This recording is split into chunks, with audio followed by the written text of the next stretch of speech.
స్వామియే శరణమయ్యప్ప. మేమైతే కాణిపాకం నుంచి అయితే గోల్డెన్ టెంపుల్కి అయితే బయలుదేరేసాము. అక్కడైతే వీడియోస్ సరిగ్గా తీయలేదు, మొబైల్ సార్ నాట్ అలౌడ్ అన్నారు. అందుకే అయితే వీడియో అయితే నేను తీయలేకపోయాను. తర్వాత అయితే అక్కడి నుంచి అరుణాచలంకి అయితే బయలుదేరేసాము.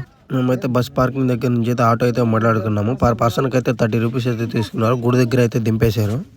ఆటో స్వామి అయితే వాకబుల్ డిస్టెన్స్లో అయితే దింపేశారు. ఇంకా అక్కడి నుంచి అయితే మేమైతే నడిచి అయితే గుడి దగ్గరికి అయితే వెళ్ళిపోయాము. రాజగోపురం నుంచి అయితే మేమైతే లోపలికి అయితే వెళ్ళిపోయాము. మేమైతే గుళ్ళోకి అయితే వెళ్ళిపోయాము. లోపలైతే చాలా అంటే చాలా రష్గా ఉంది. మాకైతే 2-3 అవర్స్ అయితే పట్టింది స్వామి దర్శనానికి. కొంచెం పిల్లలు ఉన్న వాళ్ళైతే జాగ్రత్తగా అయితే ఉండండి, ఎందుకంటే చాలా క్రౌడ్ అయితే ఉంది. ఇక అక్కడి నుంచి అయితే బయలుదేరేసి మేమైతే టోకన్స్ దగ్గరికి వెళ్ళేసి 50 రూపీస్ టోకెన్ అయితే తీసుకున్నాం స్వామి. టోకెన్ తీసుకున్న ఒకటే తీసుకోపోయిన ఒకటి, ఎందుకంటే అందరినీ ఒకే విధంగా పంపిస్తున్నారు. లోపల అయితే ఈ దర్శనం అయిపోయాకైతే బయట అయితే ఈ విధంగా ఉంది. ఇక్కడ కూడా చాలా అంటే చాలా క్యూ అయితే ఉంది. ఇక్కడ మొత్తం 4 ద్వారాలు ఉంటాయి. 4 ద్వారాలు అయితే క్యూలు అయితే ఉన్నాయి స్వామి. ఇక నేనైతే